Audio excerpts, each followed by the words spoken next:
ఎగువ ప్రాంతంలో కురుస్తున్న భారీ వర్షాలకు భైంసా పట్టణంలోని గడ్డెనవాగు ప్రాజెక్టుకు వరద నీరు వచ్చి చేరింది. 22,000 క్యూసెక్కుల వరద నీరు వచ్చినట్లు అధికారులు తెలిపారు.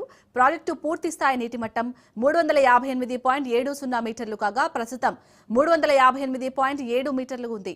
ఎగువ ప్రాంతంలో కురుస్తున్న వర్షానికి భారీగా వరద నీరు రావడంతో అధికారులు ప్రాజెక్టు 3 గేట్లు ఎత్తి 22,681 క్యూసెక్కుల నీటిని దిగువకు విడుదల చేశారు.